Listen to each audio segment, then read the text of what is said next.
Diabetes के इस segment में मैं आपको 3 आसन दिखाने जा रही हूँ, जो कि डायबिटीज़ के लिए काफ़ी रेकमेंडेड हैं।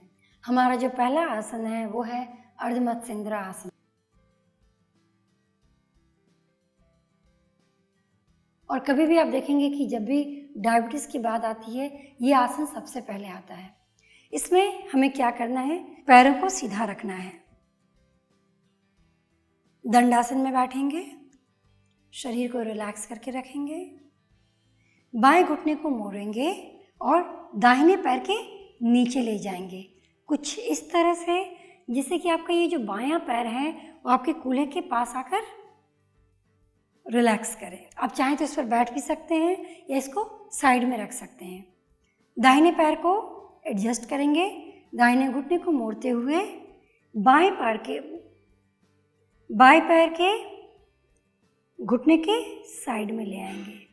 अगर संभव हो तो कोशिश कीजिए कि आपके ये जो टोज़ हैं वो घुटनों के लाइन में है। अगर नहीं है तो कोई बात नहीं, पुश करने की ज़रूरत नहीं है। मैंने थोड़ा मॉडिफाई किया है इस पॉस्चर को जिससे कि आप इसको कंफर्टेबली परफॉर्म कर सकें। ये रहा आपका बेस पोजीशन। बेस पोजीशन में सांस लेते हुए दाहिने हाथ को पीछे की तरफ ले जाएंगे और उंगलियों को कमर के पास लाएंगे और ज़मीन पे दबाएंगे। ज़मीन पे दबाते हुए अपने स्पाइन को खोलेंगे, छाती को ऊपर की तरफ ले जाएंगे। अब अपने बाएं हाथ को ऊपर ले जाएंगे, शरीर के ऊपरी भाग को अपने घुटनों से थोड़ा दूर ले जाएंगे। सांस छोड़ते हुए शरीर के ऊपरी भाग को दाहिनी तरफ ले जाएंगे।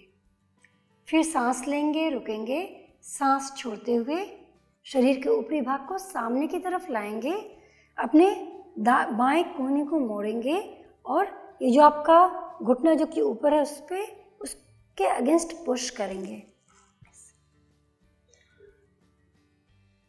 इस तरह से।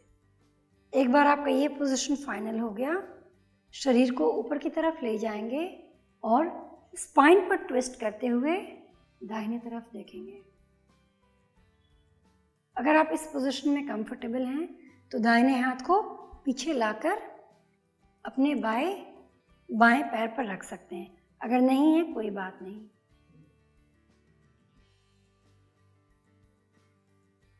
कुछ 20 से 30 सेकंड रुकने के बाद आप वापस दंडासन में आएंगे और दूसरी तरफ परफॉर्म करेंगे। अगर आप इस पॉस्चर को देख रहे हैं तो आप देखेंगे कि मेरे पैनक्रियास के एरिया को काफ़ी अच्छा मसाज मिल रहा है। यानी कि जहाँ से डायबिटीज़ की शुरुआत होती है, जो सिक्रेशन होता है, उस एरिया को अच्छा मसाज देकर उस एरिया को हम एक्टिव कर रहे हैं, जिससे कि सिक्रेशन का बैलेंस हो जाए और इस प्रॉब्लम को पे अच्छी तरह से काबू पाया जा सके। तो एक तरफ परफॉर्म करेंगे, फिर आप पोजीशन को चेंज करके जितने टाइम के लिए आपने इस तरफ किया है उतने ही टाइम के लिए दूसरी तरफ भी करेंगे और वापस दंडासन में आके रिलैक्स करेंगे थोड़ी देर और रिलीज करेंगे। यह था हमारा मॉडिफाइड अर्ध मत्स्येंद्र आसन। हमारा जो दूसरा पॉस्चर है वो है उत्तान वक्रासन।